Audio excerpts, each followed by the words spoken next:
India's industrial output contracted 4.3% in September, the most in nearly 8 years. In fact, a historical low from the FY12 base series.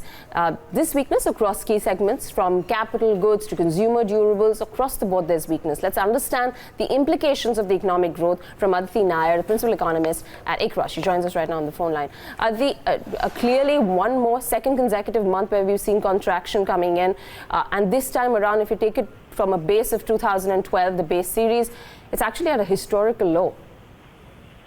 Good morning. Absolutely, this number did, come out as the worst for the current series. We had expected the IIP to contract by 3.3%, which would have also been the worst for the current series.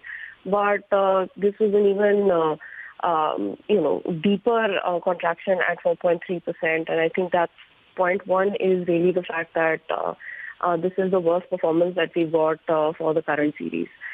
Second point is that the contraction itself is very widespread. If you look at the sectors, which is manufacturing, mining and electricity, or if you look at the use-based categories, 5 of the 6 over there, except intermediate goods, have also shown a contraction in the month of September. If we look at the sequential performance, obviously the headline IIP number has worsened. But the worsening is also there across most of the sectors and use-based categories. So again, it's not just one odd item here and there that are leading to this kind of a performance. It's really very broad-based, which is the point that I'm trying to highlight. And this is really, again, coming off of, already worsening performance in the previous couple of months, but also coming right before we head into the festive season. So the fact that we got a contraction in both consumer durables and non-durables right before the festive season is quite telling in terms of how we expect, at least October to pan out. So overall, a lot of reasons to be concerned within the underlying data. And when we look at the lead indicators for October, which is, the Diwali month, there are even, additional reasons to suspect that we're going to get an even worse month for industrial production in October. One of the culprits has been heavy rainfall, late withdrawal of the monsoon, etc. And some of the, real sector indicators that get affected by that have shown a bad performance in October as well, like coal and electricity. And construction activities will get affected as well. Auto production has had an even worse month in October, which is natural given the fact that there will be a base effect from last year in terms of the number of working days as well as some production holidays, etc. Mm-hmm.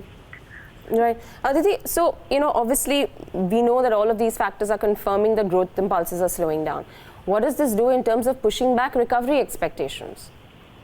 Right. So we have already scaled down our Q2 expectations to 4.7% GDP growth in the quarter that's just gone by. And now we'll have to really carefully look at the incoming data, especially from the festive period, to look at how much of a recovery we should expect in Q3, or should we really expect the recovery to be delayed to Q4. So as of now, looking at our H2 projections, I think it's a little early to really be convinced that we're going to get a meaningful recovery other than a base effect in Q3. And unfortunately, from the IIP side, because we've got a couple of months of, shift in the festive season, Diwali was later last year. So October, November is going to give us blips. We're going to get a worse October and possibly get better November just because of the base effect. And that's going to muddy the analysis a little bit. So yes, definitely we would need to wait a little while before confirming whether there is any hope of a meaningful recovery in Q3 other than just the base effect. Just one last question with regards to, what kind of a reflection do these numbers pose in terms of the rural and the urban demand? And therefore, is there an anticipation that there could be further pain coming in from which segment according to you? See, one of the issues definitely has been that the late rainfall and the late withdrawal of the rainfall have had an effect on the Kharif output and the standing crop, and excessive moisture is certainly going to lead to a fall in yield. So our contention has been over the last couple of months that we shouldn't see this as a very good monsoon, even though it was the highest volume in 25 years. In the immediate term, the monsoon has been negative for the Kharif crop. The positive is that groundwater and reservoirs have been replenished, and we should be in a good position as far as the Rabi season is concerned. So once Rabi sowing picks up, we should be able to see a good increase in coverage, although right now we are still about 15% lower than last year's levels, which I suspect is, again, because of the fact that the harvest itself of the Kharif crop has been delayed.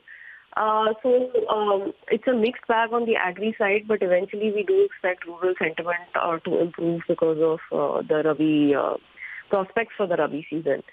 As far as the urban sentiment is concerned, I think the last RBI surveys have been disappointing, and we will have to see a broader pickup in economic growth and job creation, as well as improvement in financing coming in to be able to see a meaningful pickup in urban consumption demand.